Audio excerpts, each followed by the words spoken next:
Salut, c'est Romain du blog Star en Maths et dans cette vidéo, je vais te donner trois secrets tout simples, tu vas voir, qui vont te permettre de commencer à avoir des super notes en mathématiques. Tu vas découvrir toute la puissance des mathématiques, tu vas voir, cette matière quand tu la maîtrises bien. Premièrement, quand tu deviens bon en maths, tu peux devenir bon partout, en physique-chimie, en sciences de la vie et de la terre, en SI, en sciences de l'ingénieur si tu en fais, et même ça peut dépeindre dans d'autres matières non scientifiques comme tu vas pouvoir le voir. Deuxièmement, je vais te dévoiler dans cette vidéo comment les maths vont t'ouvrir un nombre incroyable de voies d'études et te faire accéder à un nombre incroyable aussi de métiers qui soient variés, passionnants et souvent très bien payés. Et enfin, troisièmement, je vais te donner une méthode toute simple, une méthode vraiment très simple que tu vas avoir, qui te permet d'aborder une nouvelle notion mathématique, une nouvelle règle ou un nouveau théorème ou une nouvelle formule, bref, une nouvelle technique mathématique, sans stress et très rapidement. Je vais te montrer comment te motiver dans cette vidéo. Peut-être que tu aimerais avoir les meilleures notes tout en passant le moins de temps possible à ton bureau, et c'est tout à fait normal en fait de vouloir ça. Eh bien je peux te dire que tu peux y arriver, c'est tout à fait possible. Et c'est pas en passant en fait de longues heures, même des dizaines d'heures devant ton bureau, ou devant ton classeur, ou devant ton cahier, et sans savoir exactement par où commencer que tu vas vraiment y arriver en fait. Au contraire, il te suffit de savoir exactement quelles actions faire pour t'améliorer. Laisse-moi te dire que tu peux tout à fait augmenter ta moyenne ou tes notes de 3, 4 ou même 5 points et plus en mathématiques, c'est tout à fait possible. Moi-même, je l'ai fait en classe préparatoire. J'ai augmenté finalement à partir de la première année où j'ai eu 9 de moyenne à 15 de moyenne à peu près en mathématiques et même en physique-chimie, en maths spé. Tu vois, plus 6 points. Donc c'est tout à fait possible. C'est juste que moi, ça m'a pris énormément de temps et toi, ça peut te prendre moins de temps si tu connais des astuces. Laisse-moi aussi te dire que les mathématiques sont utiles. Oui. Je sais que tu peux te poser la question et pourtant c'est vrai. En fait, on utilise énormément d'outils mathématiques dans plein de domaines et il est tout à fait possible que dans ton métier futur, tu utilises des outils mathématiques. Tu peux même te servir de cette puissance des mathématiques parce que, pourquoi puissante? Elles te permettent de bien raisonner en fait, de développer une super logique, une logique infaillible. Tu peux même utiliser cette puissance des mathématiques dans d'autres matières, comme par exemple bien sûr les sciences physiques, la physique, la chimie, les sciences de la vie et de la terre, les sciences de l'ingénieur si tu en fais, et même aussi dans d'autres matières comme la philosophie par exemple si tu es en terminale. Et surtout, les mathématiques servent dans énormément de projets qui font rêver. Par exemple la médecine, le spatial, les drones, les fusées bien sûr, l'énergie, l'architecture, les films, les jeux en 3D. Tu peux retrouver ça aussi dans le sport, dans certains domaines techniques du sport, et même dans les sciences sociales. Toi aussi, tu peux profiter de la puissance des maths pour ton avenir et accéder à tous ces métiers passionnants.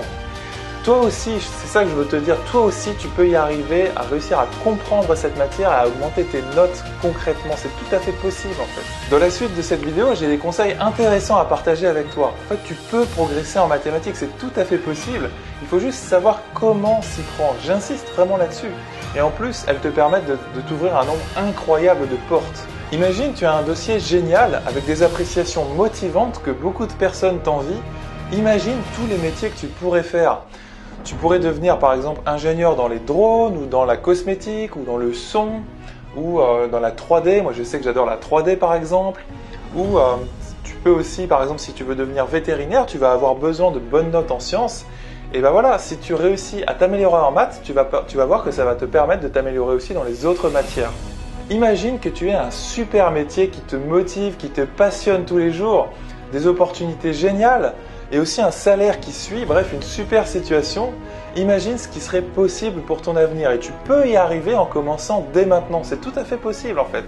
Alors en ce moment tu es peut-être dans cette situation, c'est parfois un peu décourageant de voir les premiers de la classe, des personnes qui travaillent pas spécialement en fait plus que toi et qui ont des super notes en mathématiques et c'est vrai parfois aussi dans d'autres matières. Ça peut être très décourageant de fois de voir ça. Si tu sens parfois que tu as besoin de travailler beaucoup plus que les autres et de passer vraiment beaucoup plus d'heures sur ton cahier ou devant ton classeur, parfois de devoir passer un temps monstrueux devant le cours et pour parfois des résultats qui sont décourageants, qui ne sont pas à la hauteur de ce que tu espérais, je sais que ça peut être très frustrant parce que moi-même ça m'est arrivé en classe préparatoire. Sache que tu n'es pas le seul ou la seule dans cette situation. Moi-même, quand j'étais élève, ça m'est arrivé et ça peut être très frustrant, voire même parfois on a envie de tout abandonner. Même quand tu fournis beaucoup d'efforts devant ton livre ou devant ton cahier, devant ton cours de mathématiques par exemple, les résultats ne sont pas toujours au rendez-vous Et donc c'est terrible en fait cette situation parce qu'on se dit mais comment je peux prendre confiance en moi pour la suite? Comment ça se fait que moi je dois passer du temps, énormément de temps pour aucun résultat en fait, aucun résultat très concret. Par exemple, voilà, tu peux rester à 8 ou 9 de moyenne, ou même si tu stagnes à 11 ou 12 de moyenne, tu as l'impression que tu passes du temps, tu as l'impression quand même que tu travailles, que tu vois que tu avances, et en fait, pourtant les notes n'avancent pas. En fait, laisse-moi te dire que pourtant tu as du potentiel. C'est tout à fait possible de réussir à exprimer ce potentiel concrètement. Bon, voilà, j'espère t'avoir donné envie en ce début de vidéo. Ça me paraît très important de te montrer que c'est tout à fait possible en fait, de prendre confiance et de développer, de cultiver au quotidien cette confiance en toi. Parce que c'est ça qui va faire en premier lieu que tu vas réussir. Il faut que tu développes cette confiance en toi, et même si tu penses que ta pratique actuelle des mathématiques ou les résultats de l'année dernière par exemple ne sont pas spécialement bons et donc tu as un peu peur cette année, c'est tout à fait normal. Dis-toi qu'il y a des méthodes, et on va en parler dans la suite de cette vidéo, il y a des méthodes pour réussir. Alors tu es peut-être dans la situation de nombreux élèves que j'ai moi-même accompagnés et qui était aussi ma situation d'élève quand j'étais plus jeune. En fait, tu te demandes si tu as le vrai niveau, en fait, le niveau qui est attendu en mathématiques cette année. Dis-toi que c'est tout à fait normal de se poser cette question. Tu peux penser aussi beaucoup aux notions de l'année dernière et tu te demandes parfois si tu les as bien comprises, si tu es vraiment au niveau, si tu as bien maîtrisé ces notions, et parfois même en plus avec les vacances on a oublié beaucoup de choses. Aussi, tu as peut-être peur de ne pas avoir la bonne méthode de travail ou la bonne organisation. On va en parler d'ailleurs aujourd'hui. Et ça peut être très frustrant parce que aussi, les mathématiques, c'est pas une matière très concrète pour toi. Je sais que ça gêne beaucoup d'élèves et c'est peut-être ton cas. Du coup, tu as du mal à prendre goût à cette matière, tu as du mal à vraiment aimer les maths et à te mettre à ton bureau le soir, surtout quand on est fatigué, quand on a passé une journée entière pendant les cours à essayer d'écouter le professeur, enfin bref, des heures de cours qui sont fatigantes la plupart du temps, et puis en plus que tu as des devoirs le soir. Je sais à quel point ça peut être difficile de te mettre à ton bureau, parce que voilà, en plus c'est une matière qui est pas super concrète la plupart du temps. C'est pour ça que parfois j'ai des élèves, et c'est peut-être ton cas, qui préfèrent des matières plus concrètes comme la biologie, la SVT, ou alors la physique et la chimie. Mais voilà, les maths, c'est vrai que ça reste difficile à rendre concret parce que tu vois, on peut pas toujours utiliser des objets ou des... Quand on est dans les petites classes, on peut faire des maths avec des bonbons ou des gommettes, tu vois. Mais quand on rentre dans des classes comme la seconde, la première S, la terminale S, eh bien, il faut réussir à prendre goût un petit peu à ce langage mathématique. Et j'avoue que c'est pas facile. J'avoue que c'est pas facile et que ça peut être extrêmement frustrant de se voir enseigner comme ça des choses pendant plusieurs heures dans la journée, et en plus on a des devoirs dessus, des choses dont on se demande si elles vont nous servir plus tard. Mais rappelle-toi, je t'ai dit à quel point les maths peuvent être utiles dans ton futur métier, surtout si tu as un métier qui est orienté autour des sciences. Tu vas avoir dans de nombreux cas des outils en fait mathématiques que tu vas devoir utiliser en fait. Et c'est passionnant et c'est encore mieux quand tu sais comment ça marche sous le capot en fait. Tu vois ? Et j'aimerais te dire une chose, c'est que je comprends vraiment ta frustration, parce que moi-même, quand j'étais élève, alors tu vois, pour te raconter très rapidement mon histoire, en lycée, j'étais relativement bon, j'étais assez bon, c'est assez bien en fait, d'ailleurs j'ai eu la mention assez bien en bac, c'est-à-dire que j'avais environ 13 ou 14 de moyenne en terminale, ou plutôt 13 en terminale. En seconde, j'avais environ 14-15, tu vois, ça a diminué petit à petit, comme ça, vers 13 de moyenne jusqu'en terminale. Et c'est surtout à partir de la classe préparatoire aux grandes écoles d'ingénieurs, quand je me suis inscrit en prépa, en MPSI MP, donc ce qu'on appelle aussi Maths Sup, Maths P, là ça a commencé à être vraiment galère pour moi. J'étais en internat, tu vois, et mes parents m'avaient inscrit en internat. C'était la première fois que j'étais interne de toute ma vie, donc j'allais passer toute la semaine dans l'environnement scolaire en fait, avec les camarades, etc. etc. C'était quelque chose d'assez nouveau pour moi, et je me souviens d'ailleurs, la première fois que mes parents m'avaient amené dans ce petit placard, entre guillemets, c'était un placard de 10 mètres carrés à peu près, un placard, c'est-à-dire une chambre en fait, un studio de 10 mètres carrés, dans lequel j'ai travaillé pendant 3 ans. Alors, pendant 3 ans, je ne suis pas resté dans ce même placard, entre guillemets, mais j'ai changé de chambre à chaque fois. Mais si tu veux, pendant 1 an, j'avais exactement la même chambre. Et puis après, l'année suivante, j'avais exactement la même chambre à un étage différent, ou à l'étage du dessous, ou à l'étage du dessus. Et en fait, je me souviens quand mes parents m'ont laissé, je les regardais partir en fait à la fin de l'installation, tu vois, ils m'avaient vraiment encouragé. Ma mère m'avait acheté des bonbons et tout.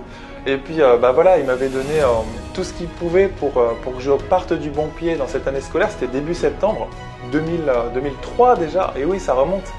Et en fait, je les voyais partir par la fenêtre et j'allais presque pleurer en fait, parce que j'étais livré à moi-même dans un tout nouvel environnement, dans un internat qui faisait un peu peur quand même, faut être honnête.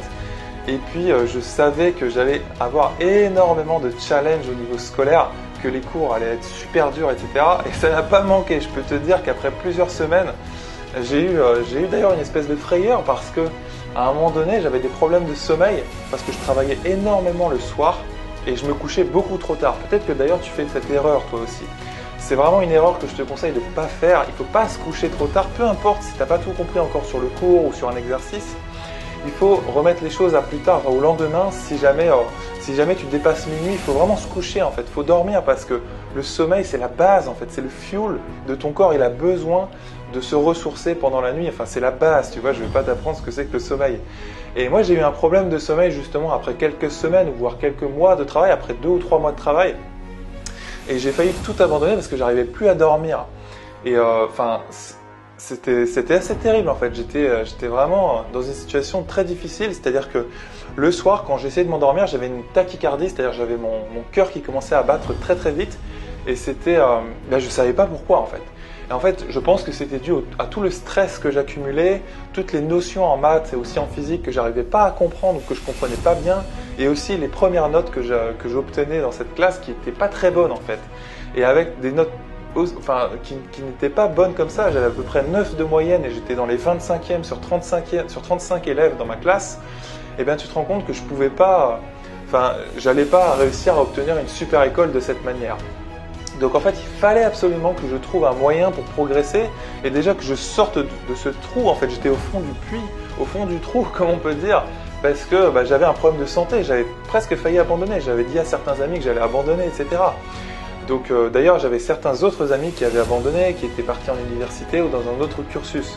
C'est vraiment pour dire que la prépa, ça peut être très très dur mentalement, mais ça peut être aussi ton cas en seconde ou première S aussi, ou en terminale S, parce que quand on passe dans ces classes-là, il y a un fossé très souvent par rapport à la classe précédente, et donc ça peut être très difficile de rattraper le train en fait, parce que les cours vont souvent très vite, et le prof, quand il y a 25 ou 35 élèves, parfois peut-être plus, c'est difficile d'expliquer individuellement. Donc c'est pour ça que je te comprends en fait, je comprends ta frustration si tu en vis actuellement par rapport aux maths. D'ailleurs sur mon site Star en Maths, j'ai reçu énormément de questions, alors j'en ai noté quelques-unes. Au fil des années, tu sais, j'ai lancé mon blog qui s'appelle Star en Maths, ou un site en fait depuis 2011, et j'ai posté énormément de vidéos, et aussi sur cette chaîne YouTube bien sûr.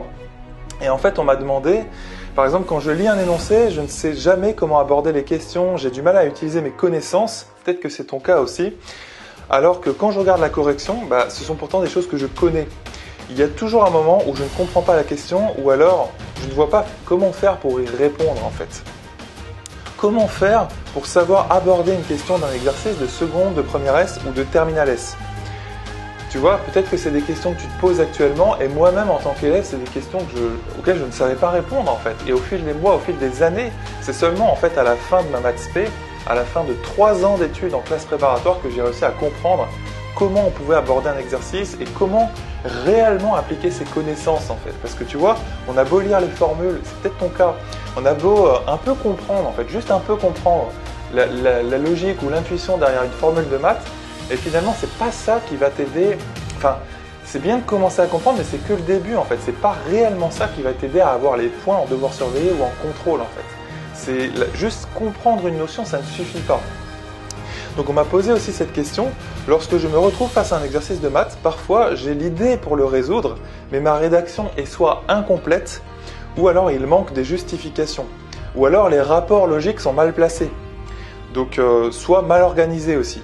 Je brûle des étapes et donc je fais des erreurs. Et la question c'est comment je peux renforcer mon raisonnement en mathématiques pour convaincre le professeur et donc pour avoir les points, parce que on est bien d'accord que pour augmenter tes notes en maths, le seul but en fait, c'est de réussir à répondre aux questions en devoir noter, en contrôle, et de réussir à convaincre avec tes réponses le professeur pour qu'il te mette les points. C'est que ça en fait. Si tu réussis à faire ça, tu augmentes ta moyenne directement. Toi aussi, tu as peut-être déjà passé du temps comme ça devant ton cours ou devant ton classeur ou devant le bouquin et d'arriver en contrôle et tu te dis je sais rien faire en fait. Tu sais rien faire parce que ben voilà, je connais quelques formules, mais je sais pas comment les appliquer. Ça t'est sûrement déjà arrivé. Moi, ça m'est arrivé plein de fois et surtout en prépa. Je ne savais pas comment appliquer les formules ou comment appliquer les théorèmes, comment les amener en fait pour répondre à la question, pour répondre correctement avec le bon angle à la question. Et ça, c'est vraiment frustrant et même, je dirais, ça amène de la panique. Peut-être que tu as déjà paniqué comme ça ou stressé à mort en fait en devoir ou en contrôle, si bien que bah voilà, tu as peur de la note que tu vas avoir. Moi, ça m'est arrivé plein de fois. Et puis bah, tu te dis mais comment je vais avoir quelques points quand même, comment je vais pouvoir gratter des points dans la suite des exercices qu'on me donne. Donc finalement tu pars un peu à la pêche aux points dans la suite et surtout tu n'es pas du tout en confiance. Moi ça m'est arrivé par exemple de tomber sur des exos où je trouvais rien du tout, c'était le premier exo du contrôle. Et donc tu te dis bah wow, mais comment je vais faire en fait, il faut absolument que je trouve un moyen d'avoir des points parce que je ne vais pas avoir 0 sur 20 quand même, tu vois.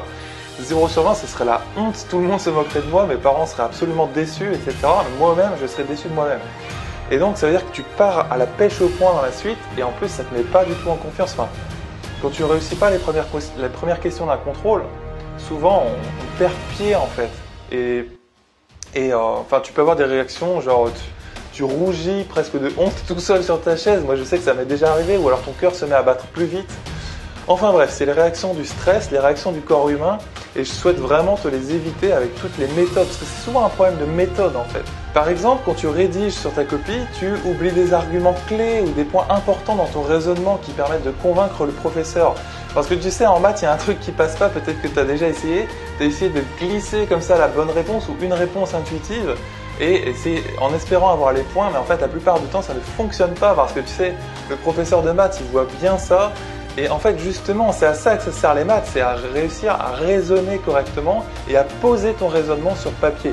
Mon prof de physique, tu sais ce qu'il disait très souvent, il disait « Tout ce qui se conçoit bien dans ta tête s'énonce clairement, les mots pour le dire arrivent aisément. » Voilà, il me disait ça tout le temps.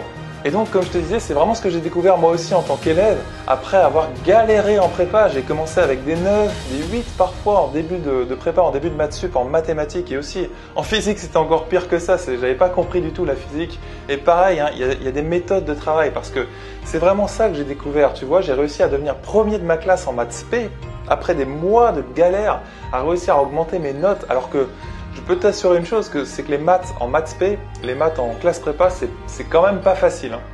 Et pourtant, un mathématicien, il te dirait que c'est les bases des maths, parce qu'en lycée, en fait, on fait presque pas de maths. Hein.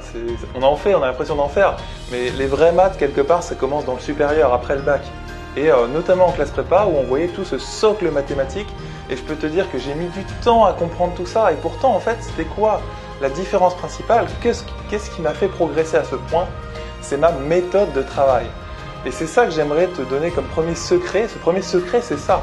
C'est à quel point, quelles sont tes méthodes de travail en fait. Ta méthode de travail, pourquoi il y en a plusieurs? Il y a une méthode de travail pour aborder le cours, pour savoir comprendre les formules, pour extraire l'essentiel du cours, l'extraire et le retenir. Il y a aussi une méthode pour réussir un exercice, pour savoir aborder un exercice, parce que un exercice, en fait, tu ne vas pas l'aborder comme ça, sans méthode en fait. Il y a une méthode pour réussir un exercice de maths. Même si tu ne vas pas tout trouver, tu vas mettre beaucoup plus de chance de ton côté en appliquant cette méthode-là. Moi, j'ai plein de méthodes comme ça à partager. C'est même divisé en plein de méthodes.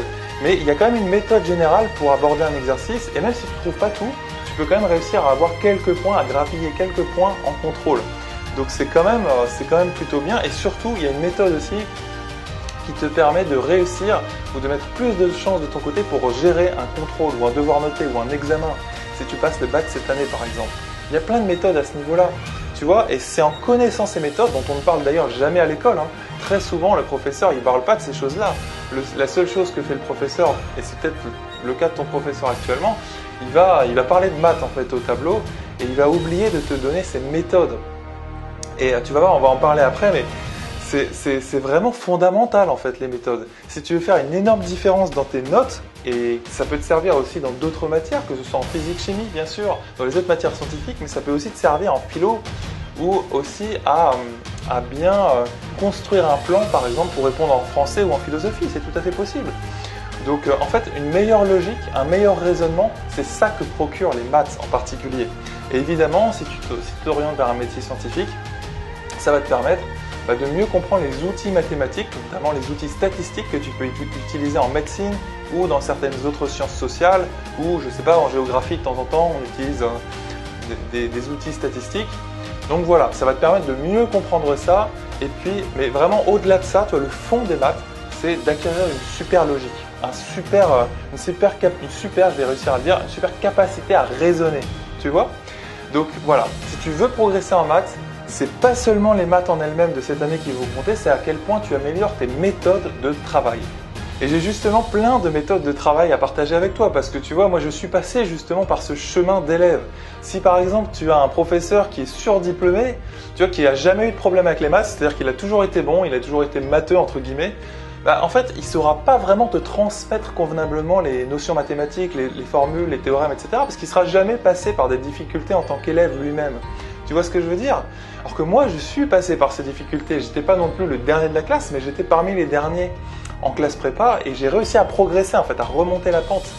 Tu vois, il y a une élève un jour qui m'a dit par mail « Merci Romain, tu es plus clair que mon prof polytechnicien ». C'est incroyable quand même de dire ça. En fait, c'est dingue parce que son prof, il est polytechnicien, il a fait l'école polytechnique, qui est peut-être l'école la plus prestigieuse d'ingénieurs en France. Et en fait, le professeur, en fait, à la fin, il ne sait pas expliquer les choses parce que lui-même n'a jamais eu de problème en maths. Donc, il ne sait pas comment être pédagogue, comment bien expliquer les choses, il ne sait pas se mettre à ton niveau en fait, à ton niveau actuel pour te tendre à la main et te permettre d'augmenter ton niveau comme ça. Voilà, donc ça, moi je trouve ça incroyable, il y a énormément de professeurs, en fait c'est peut-être ton cas actuellement, il y a des professeurs qui sont géniaux, ça arrive de temps en temps au lycée et je te souhaite de tomber sur un professeur génial comme ça, mais des fois, et c'est souvent le cas, moi j'ai eu par exemple des professeurs comme ça en classe prépa carrément, où j'avais notamment un professeur de physique, mais qui était nul en fait, il était super fort en physique, mais il ne savait pas expliquer, ses cours étaient absolument brouillons, et en fait on n'arrivait pas à progresser, ne serait-ce qu'à comprendre les notions, donc réussir à avoir une bonne note au contrôle, c'était encore une autre affaire. Donc ça c'est le premier secret en fait, c'est développer tes méthodes de travail. Moi j'en partage plein dans mes vidéos gratuites sur Star en Maths, tu peux en retrouver plein partout dans mes vidéos. Et aussi j'en partage dans le programme Star en Maths que je propose cette année aux élèves qui le voudront bien. En fait, cette année les mathématiques, si tu passes dans une classe un petit peu difficile comme la première S ou les terminales S, les maths c'est un petit peu comme un train qui va à toute vitesse. C'est-à-dire qu'il faut réussir à te mettre dans un wagon, déjà à accrocher le train, tu vois, comme dans un film un peu, et puis à rentrer dans un wagon, et puis après à être plus confortable en fait. C'est réussir à te mettre dans ce rythme scolaire, dans ce rythme des cours qui vont à toute vitesse. Parce qu'en plus, quand je dis progresser en maths, c'est difficile de progresser en mathématiques quand tu changes constamment de chapitre. T'es bien d'accord? Si par exemple tu es en première S et que tu commences par les polynômes du second degré, derrière tu as plein d'autres chapitres qui s'enchaînent, les suites, la trigonométrie, le produit scalaire, etc. Tu as plein d'autres notions, les dérivés, le nombre dérivé. Donc réussir à progresser, c'est difficile parce qu'à chaque fois tu changes de chapitre. Pourtant, ça reste possible, je pense, même si c'est pas facile. J'ai pas dit que c'était facile, mais ça reste possible si tu as une bonne méthode de travail, si tu as une bonne façon d'aborder ton cours, une bonne façon d'aborder les exercices et aussi une bonne façon d'aborder les contrôles, les devoirs notés. Et c'est pareil si tu veux progresser cette année en terminale, si tu sens que tu étais un peu short en première, eh bien voilà, il va falloir progresser sur tes méthodes. Donc ça, c'était le premier secret. Alors tu sais, moi en 2006, donc je continue à lire un petit peu mes notes parce que j'ai pris des notes pour faire cette vidéo. En 2006, j'ai commencé à donner des cours particuliers. En fait, j'en donnais déjà quelques-uns. En 2006, j'étais à Supélec, à l'école d'ingénieurs Supélec que j'ai réussi à intégrer après avoir galéré en prépa. Et voilà, j'avais choisi de donner des cours particuliers pour aider mes parents un petit peu. Voilà, au lieu qu'ils me payent totalement les cours et mes études, eh bien, tout simplement, je donnais quelques cours particuliers. Et en fait, j'ai aidé des élèves à Versailles à passer leur brevet notamment. En fait, pour eux, c'était un stage intensif. Et à la fin, il y a beaucoup d'élèves qui m'avaient dit « Romain, c'est super, t'es vraiment un bon professeur, t'es sympa, t'expliques bien. Pourquoi tu ne deviendras pas professeur en collège ou en lycée en fait ?» Et c'est vrai que sur le coup, ça m'avait fait réfléchir. Et en fait, je ne souhaitais pas, et c'est toujours pas mon cas, je ne souhaite pas devenir professeur en collège ou lycée. Tu vois, à l'époque, j'étais vraiment parti dans mes études d'ingénieur, j'avais pas vraiment envie de me réorienter pour devenir professeur des écoles en fait. Donc c'était quelque chose qu'ils m'avaient demandé parce que bah voilà, je prenais plaisir à enseigner et j'essayais de faire de mon mieux pour leur enseigner justement les méthodes dont je viens de te parler, ce premier secret.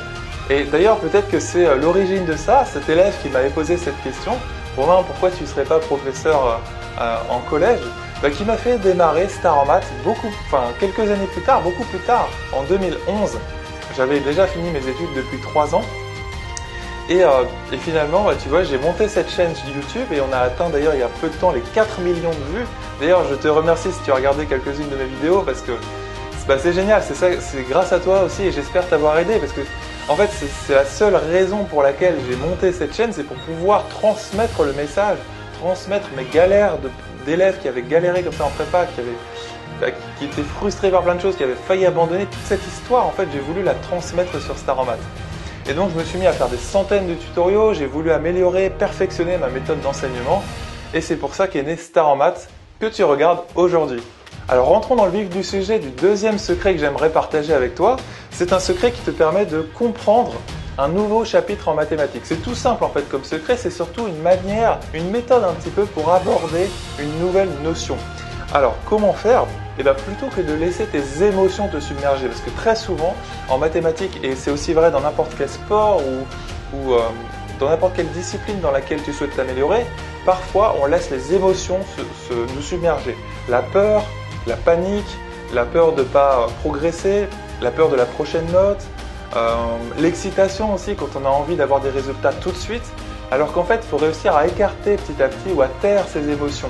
C'est-à-dire que ce n'est pas ça qui va te faire progresser, ce n'est pas les émotions en premier lieu, c'est ta méthode. Et voici une méthode, donc ça c'est le deuxième secret de cette vidéo. Eh bien premièrement c'est tout simple, tu vas voir, il suffit de relever la tête et de se mettre à respirer avec le ventre. Tu vois, c'est tout simple. Je t'encourage vraiment à le faire, hein. C'est vraiment très important. Respire avec le ventre et tu vas voir que ça te fait un bien fou. Déjà, ça te permet de prendre du recul. C'est super important déjà de se laisser de l'espace comme ça, parce que souvent quand on a le nez dans le guidon, et moi ça m'est arrivé en prépa et c'est justement à cause de ça que j'ai eu mes problèmes de santé, que je n'arrivais plus à m'endormir le soir, ben c'est parce que je prenais pas de recul. Il faut réussir à trouver du temps un petit peu pour toi et à prendre du recul, et tu peux respirer pendant ce moment-là. La deuxième chose que tu peux faire, c'est commencer à te concentrer sur ton cahier. En fait, la concentration, c'est très très important. Il y a plusieurs années, j'avais diffusé une vidéo qui traite de la concentration. Tu peux toujours la voir d'ailleurs, je l'ai mis dans la description en dessous de cette vidéo. Elle a eu plusieurs centaines de milliers de vues, alors ça m'a étonné. En fait, c'est une vidéo dans laquelle je donne des astuces pour réussir à te concentrer justement. Sache que la concentration, c'est le socle, c'est la fondation sur laquelle tu vas pouvoir construire toute amélioration dans n'importe quelle discipline, sur laquelle tu vas pouvoir construire ta maison, ton hôtel, ta tour, ta Trump Tower ou ta tour Eiffel, ce que tu veux. Tu vas pouvoir construire ton palais dessus. Parce que si tu n'as pas une fondation solide, si tu n'as pas une concentration qui est bonne, et c'est le cas d'énormément de jeunes actuellement, tu sais, je peux te le dire parce que j'en côtoie beaucoup et c'est peut-être ton cas, c'est pas grave si tu veux. C'est simplement qu'il s'agit vraiment, je t'encourage vraiment à t'améliorer sur ta concentration. C'est comme un muscle un petit peu la concentration, c'est vraiment, plus tu l'exerces, plus tu vas la muscler, plus tu vas réussir à te concentrer. La concentration, c'est réussir, par exemple, quand tu parles à un ami, quand tu parles avec quelqu'un, à réussir à te concentrer sur la conversation, sur ses mots, sur ce qu'elle dit, sur son message. Et plutôt que de faire deux choses à la fois, ou de jouer à un jeu vidéo, ou alors de consulter ton portable en même temps, ou de parler à 3 personnes en même temps, tu vois ce que je veux dire? Se concentrer sur une chose à la fois. L'être humain, il est vraiment pas fait pour être multitâche en fait. Ensuite, le troisième, ça je t'assure, la concentration, je me permettrai d'insister plein de fois là-dessus, c'est super important, c'est une base, c'est vraiment la base. La troisième étape, c'est de relire, tu vois, tu te concentres sur ton cahier, ça c'est la deuxième étape. Troisième étape, tu relis tranquillement ton cahier mot pour mot et tu relis la formule ou le théorème qui t'ennuie actuellement. Tu vois, et tu essaies vraiment de te concentrer dessus et de comprendre, d'extraire chaque petit bout. Avec un crayon à la main, avec ton brouillon, tu peux avoir une feuille blanche sous les yeux et d'essayer de noter, de triturer des choses, d'essayer de comprendre ça. Donc voilà, c'est tout simple. Et quatrième étape, tu peux réécrire sur ton brouillon et de comprendre, voilà, c'est ce que je te disais, comprendre chaque élément, chaque symbole, sans te précipiter. C'est ce que j'ai fait tout le long de ma prépa. Alors oui, tu vas me dire, ça peut prendre du temps, C'est vrai que ça peut prendre du temps, mais il y a certains éléments en maths, et c'est vrai dans n'importe quelle discipline. Par exemple, si tu fais de la guitare, ça va peut-être être important d'apprendre un accord, ne serait-ce qu'un seul. Tu vois, et ça peut prendre du temps. Mais une fois que tu maîtrises ça, une fois que tu maîtrises ton théorème, une fois que tu maîtrises cette formule, tu as passé du temps qui vaut le coup en fait. Ça vaut le coup. Et après, tu n'as plus qu'à passer quelques minutes à t'exercer sur les exercices. Tu vois? Donc en fait, il faut réussir à passer du temps là où ça vaut le coup. Et c'est parfois difficile en fait de réussir à choisir, de réussir à prioriser, à trouver quelles sont tes priorités. C'est vrai en maths et c'est vrai partout dans la vie. Parce que parfois on perd énormément de temps à faire des choses et en fait on se rend compte qu'après coup, ça ne servait pas à grand chose de faire ça et qu'il aurait mieux fallu se concentrer sur un point en particulier. Donc rappelle-toi, la concentration c'est la clé. Et quand tu as une formule que tu sens qu'elle est importante dans ton cours, il va falloir te concentrer pour la comprendre, même si ça prend 2 heures. Ou alors, tu prends une demi-heure, puis une demi-heure le lendemain par exemple, puis une demi-heure le surlendemain si tu as encore besoin. Tu vois? Réussir à te concentrer comme ça pendant un certain laps de temps, et à la fin de ce laps de temps, tu peux d'ailleurs te récompenser sans problème. Tu peux parler à un ami, jouer à un jeu, sortir sans souci, tu vois? Fixe-toi un temps donné et concentre-toi sur une notion du cours et aussi sur les exercices d'application directe de cette notion. Voilà, c'était le deuxième secret, tu vois, une petite méthode que tu peux appliquer. Prendre du recul, respirer avec le ventre, je t'assure, on oublie très souvent de respirer avec le ventre. Beaucoup d'adultes aussi oublient de bien respirer et pourtant respirer c'est la base. Deuxième chose, te concentrer, sache que c'est le socle, c'est la fondation. Si tu arrives à avoir un socle comme ça en béton armé, c'est ta concentration. Tes résultats ils vont monter en flèche, tout simplement. Troisième chose, bien relire le théorème, bien relire la formule ou la règle. Et ensuite, quatrième chose, la comprendre avec un crayon à la main sur un brouillon. Voilà, j'espère t'avoir donné envie de te mettre à ton bureau, j'espère t'avoir convaincu que c'est possible de progresser, même peu importe ta moyenne, peu importe ta note l'année dernière ou en début d'année. J'ai aussi envie de partager un troisième conseil avec toi, tout simple. C'est qu'en fait, tu peux devenir excellent en maths avec cette petite règle que je vais te donner. Et d'ailleurs, pourquoi ça se limiterait aux maths? En fait, tu peux mieux comprendre plein de matières ou plein de notions ou plein de choses qu'on peut t'expliquer avec cette simple règle logique qu'on oublie d'expliquer clairement au lycée, qui est un fondamental de la logique. Tu sais que la logique, c'est une matière à part en fait. C'est un petit peu entre les maths et l'informatique. Enfin bref, c'est une matière à part qu'on peut étudier. Et en fait, cette règle logique, c'est tout simplement la règle si quelque chose, alors quelque chose d'autre. C'est ce qu'on appelle une implication en logique, quelque chose qui implique quelque chose d'autre, ou alors qui entraîne. Tu vois, le truc A entraîne le truc B. Par exemple, si tu appuies sur un interrupteur, hop, la lumière elle s'allume. C'est un si tu appuies sur quelque chose, alors la lumière s'allume. Un autre exemple que tu connais très bien, par exemple, c'est le théorème de Pythagore. Le théorème de Pythagore, il y a une version, c'est une implication, c'est aussi une équivalence, parce que ça va dans l'autre sens. Tu sais, tu as aussi la réciproque. Le théorème de Pythagore, c'est si tu as un triangle rectangle ABC, rectangle lambda, par exemple, alors tu déduis quelque chose de ça, alors eh bien, tu as l'hypoténuse au carré est égale à la somme des deux autres côtés au carré. Dans une autre matière, ça peut se traduire comme ça, par exemple en biologie, si tu manges trop de sucre, eh bien ton pancréas va déclencher une sécrétion d'insuline pour faire baisser le taux de glucose, ta glycémie, dans ton sang. Tu vois, c'est un si quelque chose, alors il y a quelque chose qui se déclenche. Et d'ailleurs, le corps humain et beaucoup de choses dans la nature ne sont faites que de ça. C'est-à-dire que tu as un élément qui est la cause et tu as une cause, enfin tu as une conséquence de cette cause. C'est-à-dire que si tu as la cause, alors tu as la conséquence. Et c'est parfois des réactions comme ça en chaîne, des choses qui déclenchent une autre, puis qui en déclenchent une autre, puis qui en déclenchent une autre, qui font que tu obtiens plein de phénomènes dans la nature. C'est aussi que comme ça fonctionnent les ordinateurs, tu as énormément de choses dans la nature qui fonctionnent comme ça, tout simplement. Des réactions en chaîne. Et des réactions, c'est si quelque chose, alors quelque chose d'autre. Tu vois? Donc ça, je voulais vraiment t'en parler parce que c'est une règle qu'on reconnaît, que l'on peut retrouver partout et que tu peux reconnaître maintenant dans plein de matières, dans plein de disciplines. Donc c'est vraiment vrai partout, tu vas la rencontrer partout, c'est une règle qu'on rencontre partout et ça permet de structurer ta pensée, de structurer la manière dont tu apprends les choses. Et sache que structurer les choses, ça permet de mieux les retenir et de mieux comprendre. Donc voilà, je voulais te parler de ce troisième secret qu'on n'enseigne jamais à l'école. C'est pas la seule règle logique, mais c'est une règle logique qu'on retrouve partout, même au sein des ordinateurs. Tous les programmes informatiques, tous les logiciels, toutes les applications, tu vas retrouver des if, then dedans, que tu as peut-être déjà vu d'ailleurs en algorithmique, si tu as fait des algorithmes. Et c'est quelque chose qu'on retrouve dans tous les langages de programmation du monde. Voilà, donc je voulais te parler de ça. Donc je pense que tu comprends à quel point les maths t'apprennent à être logique, à en fait construire un raisonnement et en fait à raisonner de manière super solide. Donc j'espère que ça t'a donné plein d'idées cette vidéo. Je te dis à la prochaine, je vais sortir une deuxième vidéo qui va sortir ce week-end. Donc reste bien attentif sur la chaîne Star en Maths, ça c'était la première vidéo pour te donner le goût de la matière, pour te donner envie et pour te dire que tu peux y arriver, c'est tout à fait possible. Regarde-moi d'où je suis parti. Tu vois? Alors j'étais pas le pire des pires, mais même si tu es parmi les derniers de ta classe, c'est tout à fait possible. J'ai accompagné plein d'élèves comme ça, des élèves qui ont réussi à progresser même en partant de très loin.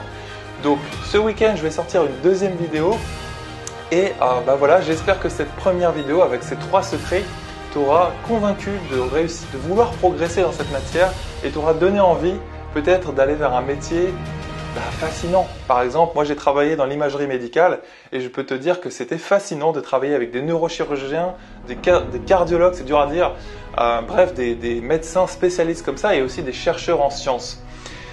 Donc, je te dis à la prochaine dans la prochaine vidéo.